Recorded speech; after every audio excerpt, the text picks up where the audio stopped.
Sean, so you were saying before the show that this is a different country, that this is a different Turkey from a week ago, the one that you knew. But will it lead to, let's say, a new party than the AK party taking power after Erdogan is finished? Or will it remain the same party, different policies, different reforms? Will it lead to changes in the media, as Sam is discussing? And is the public sector union strike a new phase in this struggle? Okay, well, I think the first thing that I'd like to mention in response to your question is a conversation I just had with one of the leaders on the square and in Taksim Square. He related that what had happened had been something that no one expected, but it was built up over time. It was built up over a year and a half ago, the Robatsky scandal, where 34 villagers were massacred by the government, which was then covered up. That was one step in the government taking over a more active role in controlling the media. Then there was the explosion last month along the Syrian border, where upwards of 100 to 150 people were at least injured. I believe the number is about 50 or 54 people were killed in this.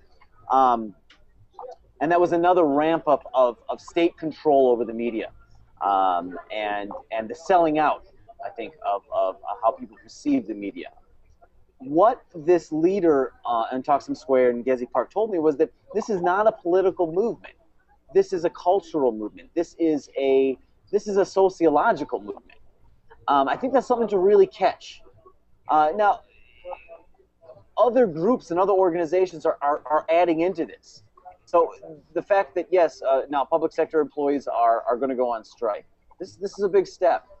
But I think what we're seeing developing here, if it plays out the way I hope it plays out, is that you see a development of groups of individuals who mutually respect each other, can work together, can work out of respect for one another in a way that is not about backbiting, nasty politics. It's respecting different voices, but it's adhering to some general principles, which is about democracy, about individual rights, about lack of a need for retribution.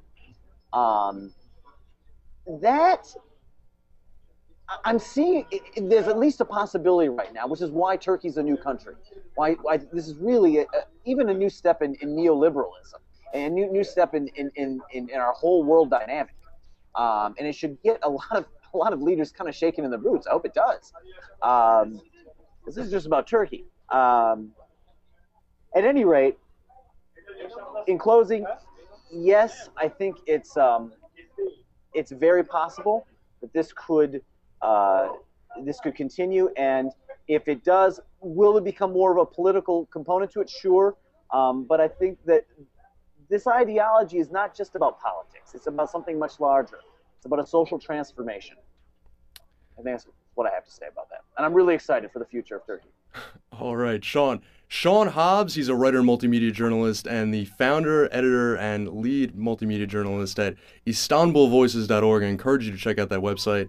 I also encourage you to check out the second of Sean's books. He's written 2 books, and the second one is called Sex and Homeland. Sounds like an interesting book about Turkey. I'm just saying. It's a little less journalistic. It's a little bit more... Right. Well, Sean, thanks so much for joining us. And Samet Atasoy, a writer, translator, and student from Ankara, a contributor to KaosGL.com. That's KaosGL.com. Thank you so much, Samet. Thanks a lot. Thanks a lot for having me.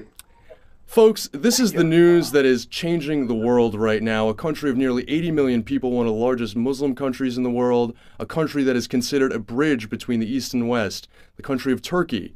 Now under the leadership, after 10 years of Prime Minister Tayyip Erdogan, is in waves of protests and open revolt in the squares of some cities that are considered some of the power bases of that Prime Minister.